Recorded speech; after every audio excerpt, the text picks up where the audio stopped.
So when you recall and reflect back on his career here, what's the one thing that jumps out to you about him as a player that just made him stand out and made him one of those top recruits?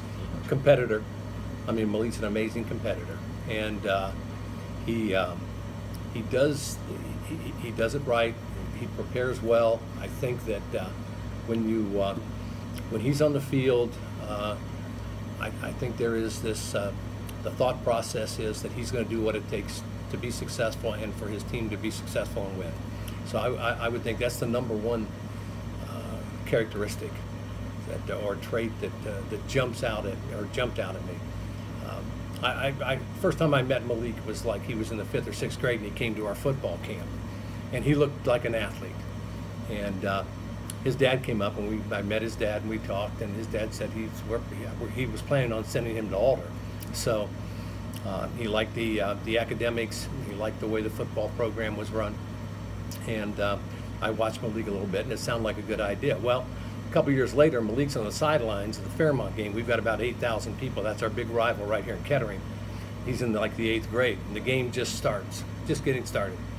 And the place is packed, and like I said, there are about 8,000 people. It's just tremendous atmosphere. And I'm walking down the sideline, down toward the end, into the bench, and there's Malik standing there, and he looked up and he said, "Someday I'm going to be in this game. Someday I'm going to be your quarterback in this game." And 2 or 3 years later, he was. So I think Malik has done a lot, really, from the time he was a 5th or 6th grader. He reads a lot about competition, about athletics, about attitude, and I think that this has all served him well. What would you say is the mark he left here? I think his relationship with the kids and with parents. I think you're gonna get an opportunity to talk to our principal, and she just loved him. So I think that those relationships that he built with people, I think, were probably going to stand as long or longer than what he was able to do on the field. And we'll go deeper on this, but what was his Notre Dame tenure like for people here who were rooting for him, who watched him play here? Okay. Well, first of all, I wasn't sure he was going to go to Notre Dame, and during the recruiting process, he had made the trip to Ohio State and gone a few other places, and then he told me this next weekend he was going to go to Notre Dame. And I said, "Well, I'm going to be in Washington D.C., so I want to hear, what you thought about it." And he said, "That'd be fine." I said, "Are you ready to commit, verbally commit?" And he said, no, he wasn't ready to verbally commit. And I said, "You know what's going to happen?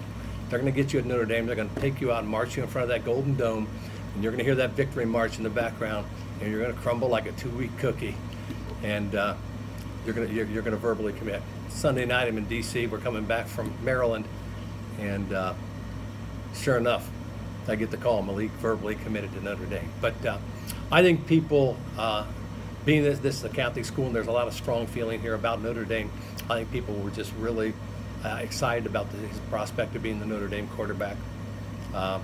It made it all the more, I guess you could say, special for Alter people.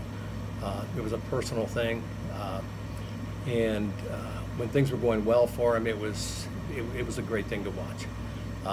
Then when things did not go well, when he broke his ankle, of course everybody was disappointed, felt bad, and then his last year, the struggle, and it was a struggle. Certainly there were people who felt that Kelly was wrong, and as a head coach, I am not privy to the thoughts of the Notre Dame coaches. I know Malik, being the great competitor that he is, I'm sure he was down. He was, I'm sure he was, I know he was upset because he really felt he should have been out there. At one point, after it became clear that he was not going to be the starter and not going to get the same amount of playing time that Kaiser got, I texted him, and I went through it was a long text. And I finally said, there are two things you can control. You can control your effort, and you can control your preparation. And you need to focus on that. You don't want a situation to come up, if number one goes down, they go to number 3 because you've had a poor attitude. And I think he did continue to prepare. That's the impression that I have.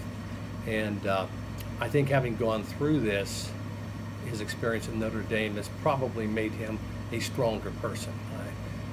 I'd like for it not to have happened. I'd like for him to have been the starting quarterback, but he came out of Notre Dame with a Notre Dame diploma, a Notre Dame degree. So we're very proud of that. I'm very pleased that he took his studies seriously. But it was extremely difficult for him, I'm sure, to be a number 2. And I'm sure he's incredibly hungry for this season. What do you get for how much this coming year means to him? And well, I think that from the beginning, his goals, it's always been to go to the next level, aside from his immediate goal of winning football games where he was in that situation. But long-term goals, he wanted to go to that next level. And I'm not, we haven't discussed the NFL much recently, but I think he wants to prove that he can compete at a quality quality school and in a quality conference, and that was part of his decision. But not just prove it to other people, but I think prove to himself, and that will be a driving force, and it has been a driving force for him.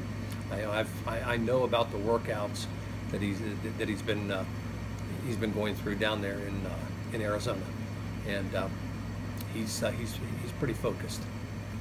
And knowing him as a player as you do, what do you think he brings to the table in the SEC at this point? What do you think he can add to Florida? Well, I think leadership.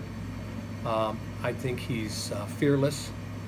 I believe he's got an arm.